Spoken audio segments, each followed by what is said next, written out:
amados, que el Señor Jesucristo nuevamente les bendiga. Hemos estado lejos del canal, hemos estado lejos de las redes, pero ya estamos de regreso con ustedes. Y en esta oportunidad, el tema que nos va a tomar el tiempo es 5 palabras. 5 palabras doctrinales. No son sencillas, no son simples palabras, no, son palabras doctrinales que tienen que ver con doctrinas bíblicas, doctrinas fundamentales en el cristianismo. Hacía un comentario aparte con alguien mientras meditábamos sobre el estudio que nos va a tomar este lugar o este tiempo, cómo Pablo, hermanos, en apenas unos versículos pudo enmarcar 5 doctrinas fundamentales, columna vertebral en el cristianismo. ¿Y qué les parece si oramos? Si nos vamos en oración y le pedimos al Señor su guianza y su dirección, y entonces después regresamos a hacer lo fundamental, lo sólido, lo estable, a leer la bendita y gloriosa palabra de nuestro bendito y glorioso Señor Jesucristo. Amado Dios y Padre Celestial, bendito y buen Señor Jesús, no nos atreveríamos a hacer nada sin primeramente haberlo consultado contigo, Padre. Señor, al otro lado del ojo de esta cámara, donde se convierte en un aparato receptor, un teléfono o en cualquier medio a través del cual nos estén viendo, Señor, ahí hay un alma, Padre, que está escuchando tu bendita palabra, que está viendo la predicación de este glorioso evangelio, Señor. Tú dijiste: bienaventurados los que tienen hambre, bienaventurados los que tienen sed. Y dijiste: ¿por qué razón, Padre? Ellos serán saciados. David dijo: mi alma tiene hambre, tiene sed de ti. Mi alma está angustiada hasta la muerte. Mi alma tiene sed de ti, sed del Dios vivo y glorioso. Yo creo que estamos hambrientos y sedientos de oír tu bendita palabra. Señor, guíanos, dirígenos, instrúyenos, abre nuestro entendimiento y que podamos tomar, Señor amado, esto como si fuese, y es que así es, entre vida o muerte. Glorioso Señor, glorioso Dios, tú eres ese lirio de los valles, tú eres esa rosa de Sarón, Señor. Glorioso, tú eres ese bálsamo que sana toda herida, que sana toda dolencia, que sana toda enfermedad. El gran médico, el médico divino, Señor. Glorioso, glorioso. Si tú tan solo dices la palabra, si tú tan solo hablas la palabra, Señor, el mozo sanará, la moza sanará, Señor. Nuestro hermano sanará, nuestra hermana, nuestro amigo, el enfermo sanará, Señor. Si tú tan solo dices la palabra, Señor. Glorioso Dios, sana al enfermo. Va a ser siempre nuestro ruego, Señor. Esa oración la vas a tener que escuchar siempre mientras estemos peregrinando en esta tierra, Padre. Recibe adoración, honra, gloria y alabanza de parte nuestra en este día. En el bendito nombre de Jesucristo, tu Hijo, nuestro Señor amado. Amén, amén y amén. Gloria al Señor. Vamos a irnos a leer las Sagradas Escrituras. Y ya la tenemos por ahí, ¿verdad? Gloria al Señor. Leemos de Efesios el capítulo 3. De ahí vamos a leer de Efesios capítulo 3 y el verso que leeremos, Efesios 1, verso 3. Entonces, vamos a leerlo, ¿sí? ¿Lo tenemos ya en pantalla? Gloria al Señor. Bien, no importa. Todo bien, gloria al Señor. Bendito sea el Señor, ¿verdad? Él es nuestro Señor, nuestro Dios, nuestro Salvador. Bendito. Efesios capítulo 1, versículo 3 en adelante dice: bendito sea el Dios y Padre de nuestro Señor Jesucristo, quien nos bendijo con toda bendición espiritual en los lugares celestiales en Cristo, no con Cristo. Nos hizo sentar con Cristo, nos ha bendecido, nos bendijo con toda bendición espiritual en los lugares celestiales en Cristo. ¿Saben ustedes que Cristo es la palabra?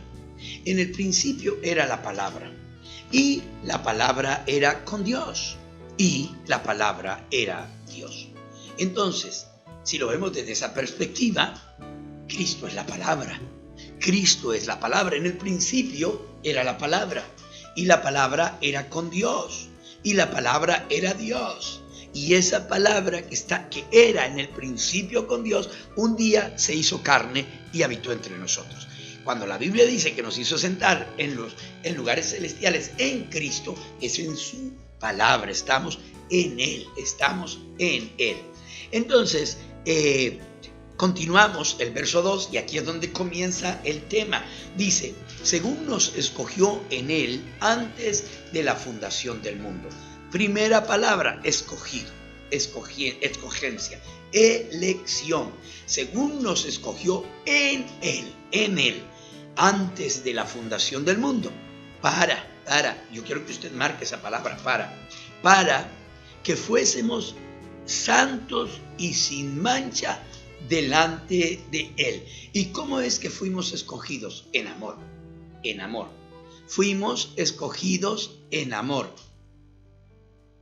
¿Y qué es lo que continuó después? Habiéndonos predestinado para ser adoptados. Dos palabras más, ya van tres. Habiéndonos predestinado, nos predestinó. Habiéndonos predestinado ¿para qué? Para ser adoptados hijos suyos. La adopción es la tercera palabra. Primero la elección, luego la predestinación, después viene la adopción. Para ser, esa palabra es interesante. Esa palabra muestra el propósito. Esa palabra muestra el objetivo. Esa palabra muestra la razón, el por qué. ¿Para qué fuimos escogidos? Para ser predestinados. ¿Y para qué fuimos predestinados? Para ser adoptados. Todo esto en Él, en amor. Para ser adoptados hijos suyos por medio de Jesucristo, según el puro afecto de su voluntad. Es decir, según su beneplácito, según el puro afecto de su voluntad. Qué bueno es saber, hermano, que no fuimos escogidos por méritos propios, no fuimos escogidos por obras, para que de esa manera ninguno se gloríe de sus obras. Fuimos escogidos, fuimos elegidos por predestinación, por elección. No fuimos escogidos por, hermano, el puro afecto de su voluntad, según su beneplácito, por el puro afecto de su voluntad. Dice, verso 6, para alabanza de la gloria de su gracia. ¿Cuántas palabras llevamos ya? 4 o 5. Elección, predestinación, adopción, gracia. Llevamos 4, ¿verdad? Gracia. Para alabanza de la gloria de su gracia. Gracia que hizo sobreabundar. Y mire lo que dice aquí. Para la alabanza de la gloria de su gracia, con la cual nos hizo aceptos en ¿quién? En el amado. Aceptos en el amado. Luego mire lo que continúa en el verso 7. ¿En quién? En Él. ¿En quién tenemos redención? Ahí está la otra palabra. Mire, redención. Redención por sangre. Redención por su sangre. Y por su sangre también tenemos el perdón de los pecados. ¿Según qué? Según las riquezas de su gracia. Redunda la gracia, ¿verdad? Vuelve a aparecer la gracia. Qué bueno que cuando el pecado abundó, sobreabundó la gracia. Y cuando el mundo se ha, hermano, contaminado, el mundo, hermano, se ha llenado de pecado, qué bueno es, qué gracia pudo sobreabundar. Y leo la última parte de ese versículo, el verso 8, en donde dice, voy a leerlo seguido, dice, en quien tenemos redención por su sangre, el perdón de pecados según las riquezas de su gracia. Gracia que hizo sobreabundar para con nosotros en toda sabiduría e inteligencia. Vamos a parar ahí, de nuevo volvemos a orar, volvemos a pedirle al Señor de los cielos, al Dios Todopoderoso, al Creador de toda buena obra. Padre amado y santo, tu bendición, Señor, la rogamos, la pedimos, la suplicamos, Señor. Sin tu guianza, sin tu dirección, Señor amado, no somos nada. Eso es lo que quiero decir y eso es lo que voy a decir. Sin tu ayuda somos nada, Señor. Padre, en el nombre de Jesucristo, guianza y dirección de tu Espíritu. Bien, amados, gloria al Señor. Continuamos entonces, ¿verdad? Vamos a ver 5 palabras de redención, 5 palabras redentivas, 5 palabras doctrinales, 5 palabras, hermano, que encierran enseñanza en cada una de ellas. La elección, la predestinación, hermano, la adopción, la gracia y la redención. Y allí en esos 4 versículos, del 3 al 7, ¿no?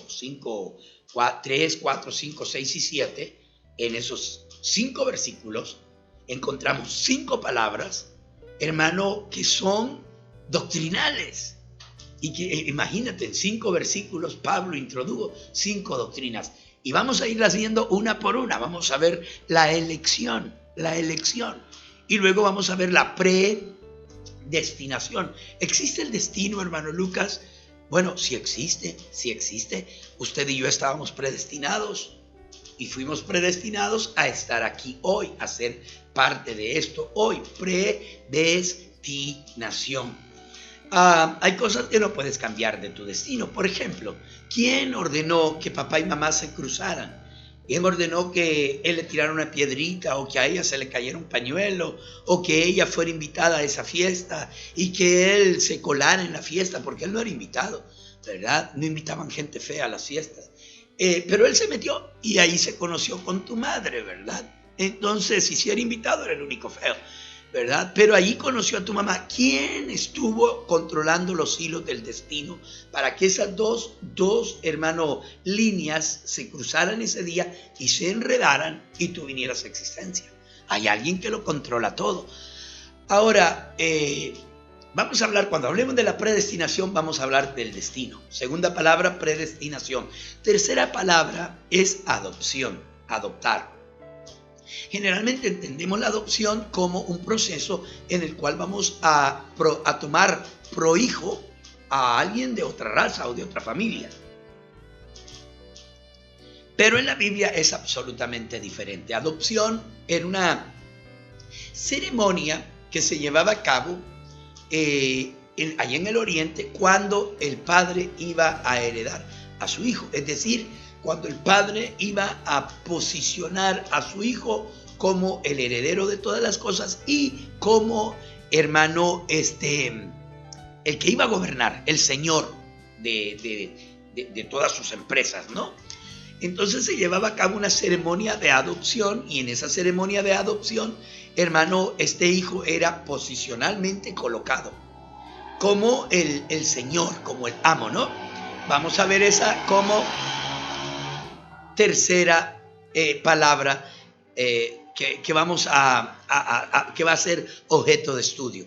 Y luego vamos a hablar de la gracia. Esta vez no vamos a poder extendernos mucho en ella para poder hablar de la separación entre la ley y la gracia. Pero vamos a hablar de esa palabra, esa doctrina, la gracia. Somos salvos por gracia y esto por fe. Salvos por gracia. Gracia significa un favor que no merecemos. Gracia significa algo que recibimos, hermano, gratuitamente, porque es demasiado cara, no tiene precio. Imagínate, la gracia no tiene precio, no puede ser comprada, no puede ser vendida. La única cosa que puedes hacer es aceptar la gracia de Dios en ti.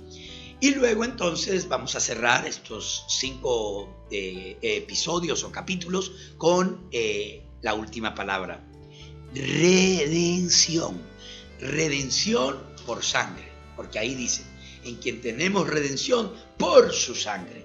Y por su sangre el perdón de pecados, según las riquezas de su gracia, gracia que hizo sobreabundar para con nosotros.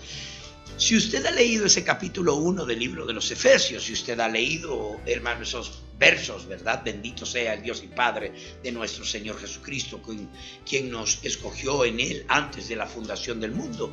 Hermano, yo espero que usted haya detallado, yo espero que usted haya visto que ahí hay, hermano, enfocadas 5 doctrinas, hermano, fundamentales, estructurales, columnas vertebrales del cristianismo. Y es interesante porque hasta en el siguiente capítulo vamos a tomar la primera palabra, ¿verdad? Lo que estamos haciendo es una introducción hoy para que ustedes lo vean y para que ustedes se den cuenta de, hermanos, el tema, pues, que lo visualicemos de forma general. ¿Qué pretendía Pablo, la iglesia de los Efesios? Déjeme decirle 3 cosas. La número 1 es que nuestro amado hermano William Branham, un hombre enviado de Dios en el pasado siglo XX, gloria a Dios que él ya está muerto, bendito sea Dios que él descansa, esperando la gloriosa resurrección de los santos, pero tenemos algo importantísimo.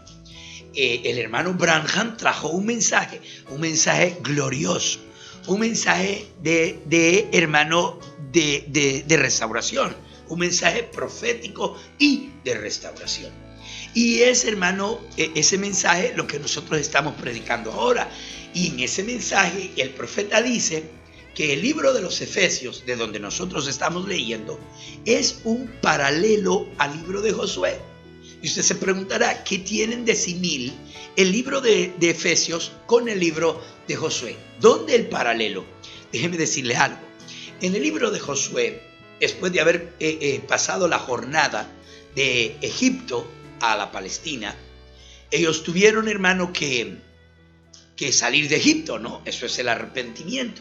Ellos tuvieron que cruzar el Mar Rojo, eso es el bautismo en agua. Ellos tuvieron que atravesar el desierto, esa es la etapa de la santificación, de la purificación. Yo me pregunto en pleno siglo XXI, ¿cómo le habrán hecho los hermanos en el desierto, hermano? Buscando aunque fuera una barrita de internet para poder conectarse, ¿verdad? Eso era purificación, eso era santificación, hermano, en ese desierto. No había nada. Entonces, ¿qué tomó lugar después de haber pasado la justificación, la santificación? Ellos llegaron a una etapa en que tenían que atravesar el Jordán y entrar a la tierra de promesa. La tierra de promesa es para nosotros, hermano, el bautismo del Espíritu Santo. El genuino y real bautismo del genuino y real Espíritu Santo. No algo manufacturado, no algo falso, no algo made in China. No, algo, hermano, genuino, real. Algo que diga made in el cielo, made in la gloria de Dios, el Espíritu Santo de Dios.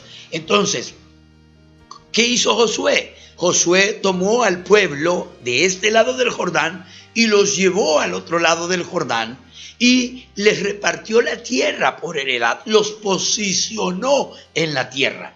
Dan al norte, Efraín al sur, Dan al oriente y Gad al occidente. Posicionó las tribus en la tierra de Israel. ¿Qué hizo Pablo en el libro de los Efesios? Posicionó al cuerpo de Cristo. Dijo que el Señor mismo había constituido a unos evangelistas, apóstoles, pastores, maestros y también profetas. ¿Y qué era eso? ¿Para qué fin? ¿Para qué fueron establecidos estos hombres? Evangelistas, apóstoles, pastores, maestros y profetas. A fin de perfeccionar a los santos para la obra en el ministerio, para llevar a la iglesia a perfección. Para eso fue que ellos fueron puestos. Para eso fue que ellos fueron elegidos. Entonces, vamos a continuar aquí, ¿no?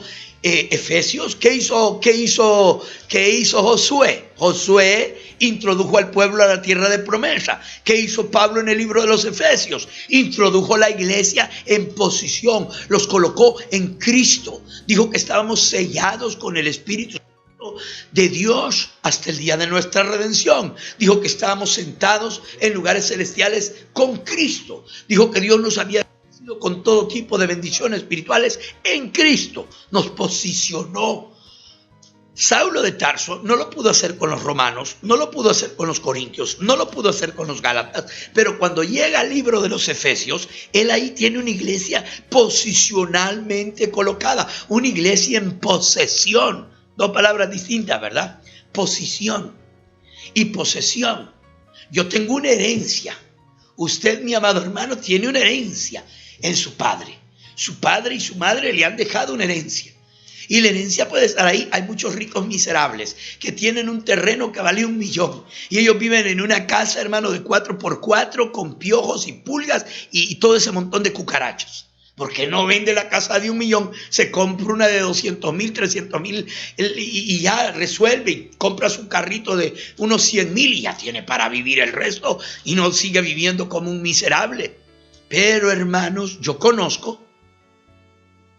Había un hombre en San Pedro Sula que no vendía su casa. Banco Atlántida le llegó a ofrecer 5 millones y el piso era de madera y porque por debajo pasaba una quebrada, pero era en el centro de San Pedro Sula y se negó a vivirlo, vivió y murió como un miserable en medio de ratas. Hermano, allí en la funeraria, los agentes del Banco Atlántida firmando la documentación, 7,5 millones le dieron a sus hijos y se compraron en casas residenciales cada uno y a vivir bien. ¿Qué pasó con ese señor? Lo que pasa con muchos cristianos hoy, que tienen su herencia en Cristo, que tienen una posición en Cristo, pero no van y la reclaman. Una cosa es tener una posición y otra cosa es ir y tomar posesión. Cuando Israel estaba en Egipto, ellos eran los herederos de la tierra. Dios le dijo a Abraham: toda tierra que la planta de tu pie pisare será vuestra. Pero Israel estaba de esclavo en Egipto. Tenían una posición en Dios, pero eran literalmente esclavos en el mundo, en Egipto. Tuvieron que salir de Egipto. ¿Y qué hizo Josué? Los metió a la tierra de Israel, que era su posición, y los introdujo a que tomaran posesión de su heredad, de su tierra. Entonces, ¿qué fue lo que Pablo hizo? En el libro de los Efesios, Pablo metió la iglesia para que tomara posesión de lo que les pertenecía, posesión de su herencia, posición y posesión. Pablo, al igual que Josué, posesionaron la iglesia. Josué posesionó en su posición, puso en posición, posesionó. Posesión, posición, posesión, posesión, posición.